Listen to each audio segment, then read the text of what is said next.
All right, guys. So, in a turn of events that surprises absolutely nobody, the Democrats and Republicans cannot agree to a infrastructure bill. Now, the Biden administration has cut off talks with the Republicans, and it looks like the Biden administration is going to go at it alone, okay, through their reconciliation process that only requires 50 votes in the Senate for them to pass the bill. Okay, this is something that progressives have been trying to get the Biden administration to do for a long time, and their argument is that the Republicans aren't really trying to negotiate, but there has actually been negotiation. Okay, the Republicans have given Biden offers that essentially don't spend as recklessly and are more targeted towards what we traditionally think about as infrastructure. Now, Biden has rejected those proposals because he wants to spend on infrastructure plus, I don't know, all these other socialized programs that it seems like he wants to implement that don't really have anything to do with infrastructure.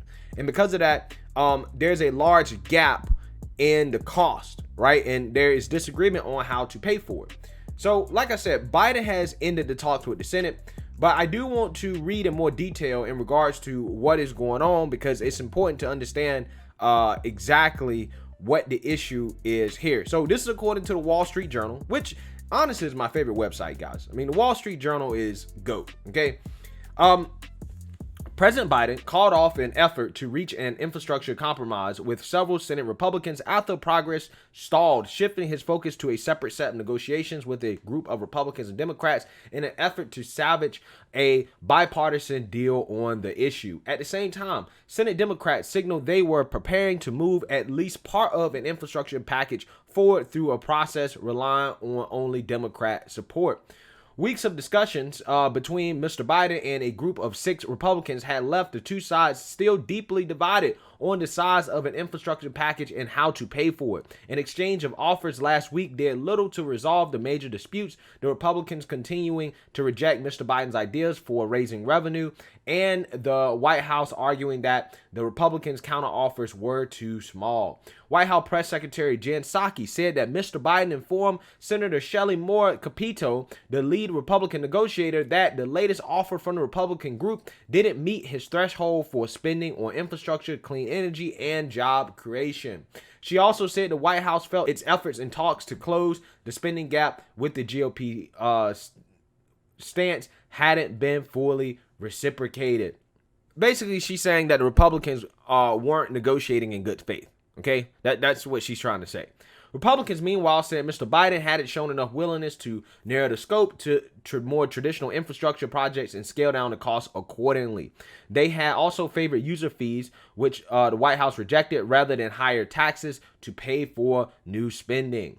Mrs. Capito said Mr. Biden called her Tuesday to end the negotiations. She blamed Mr. Biden for insisting on raising taxes to pay for his plan, a central tension in the talks.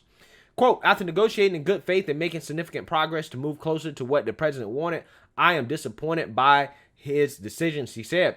The two sides also disagreed on repurposing money from the $1.9 trillion coronavirus relief package the president signed in March, with the Republicans seeking to reuse hundreds of billions of dollars of those funds, and the White House instead pointing to possibly tapping a small amount of money from previous aid. Now, this is also important because Republicans are saying, listen, we've already spent trillions of dollars this year, and a lot of that money, we're not actually really spending.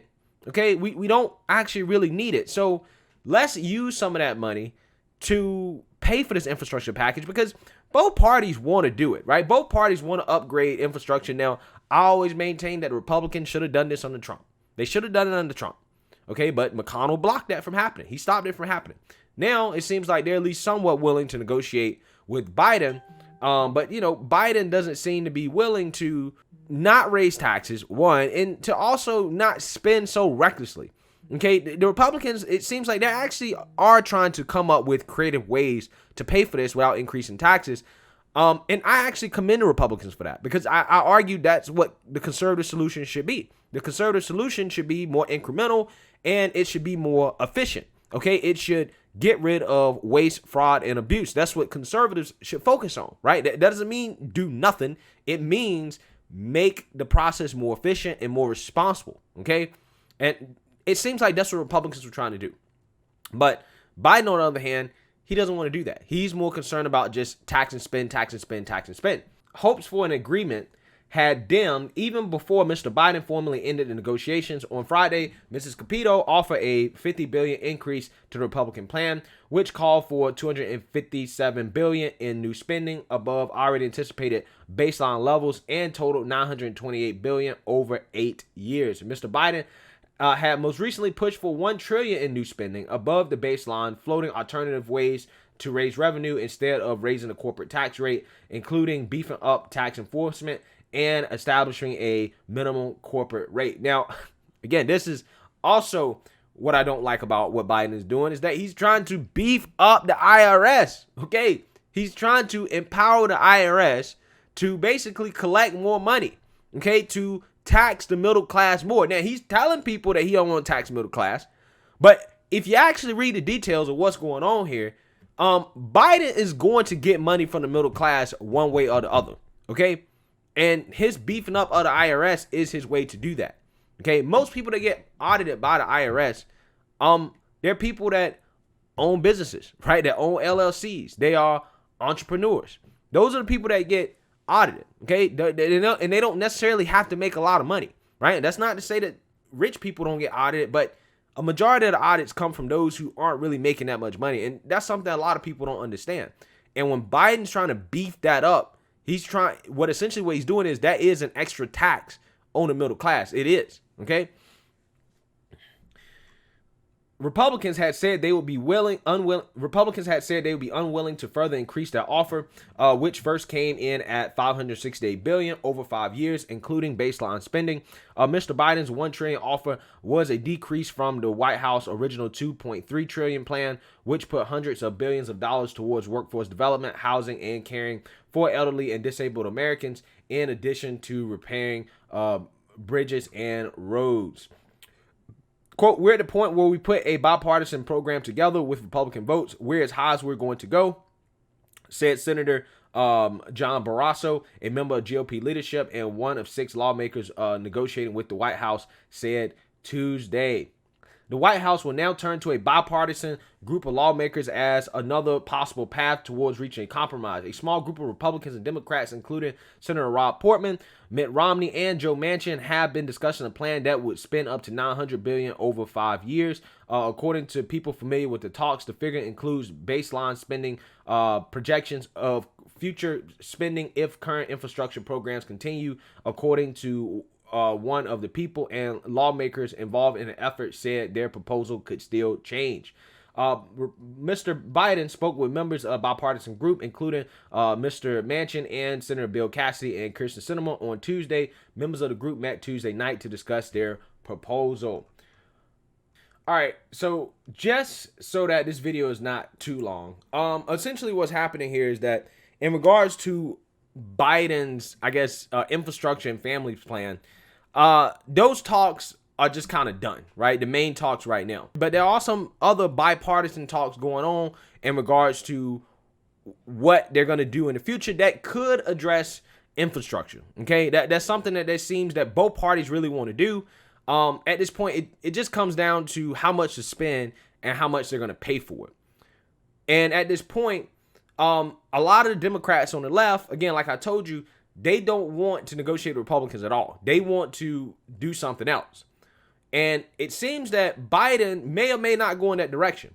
And I think that this is going to be a significant test for Biden, right? His willingness to actually stick to these negotiations is going to show us how progressive Biden actually is, okay? And does he actually want the plan that he says he wants? Because really, I mean, this could be a lot more simple for the Democrats, right? The simple thing could be for Biden just to go at it alone and say, you know what, we're going to do our own thing through reconciliation, and we're going to force Joe Manchin and Kyrsten Sinema to get on board. Now, I think that Joe Manchin and Kyrsten Sinema, they're just not the only two that's the problem. They're the ones that are outspoken about it right now. But I think there are probably other Democrats that probably feel sketchy about spending $2.3 trillion, but they just haven't come out yet. So with that being said, you know, reconciliation may not necessarily be possible either. We don't know. Okay. But if Biden does go that route, or the Democrats decide to go that route, it really will test how much Biden really wants this thing to pass. How far left is Biden actually really, right? That's the way I look at this. But that doesn't necessarily mean that bipartisan talks are going to equal a deal either. And the reason why is because progressives may say, you know what, these bipartisan proposals, they don't go far enough. We don't want to do it. We don't want to get on board. And the Democrats in the House, they have a very, very, very narrow majority. Obviously, it's tied up in the Senate. It's going to be an issue, right? It's going to be an issue either way. So if Biden tries to go the progressive route and reconciliation, go at it alone, Joe Manchin, Kirsten Sinema could be the way. If he tries to go bipartisan, right, essentially let Congress negotiate, okay, some type of bipartisan infrastructure thing, the progressives might not get on board with it. They may say, hey, you know what? Our vote is not guaranteed. We don't want to vote for this. So, you know, Biden's kind of stuck between a rock and a hard place here in regards to his infrastructure stuff. But it does seem like both sides want to get it done. Again, it's just a question of how much to spend and how to pay for it. And it takes a lot of time to figure that stuff out. So we'll see what happens here. But let me know what you guys think. Make sure you like, comment, and subscribe. Most importantly, share a Black conservative perspective. Peace.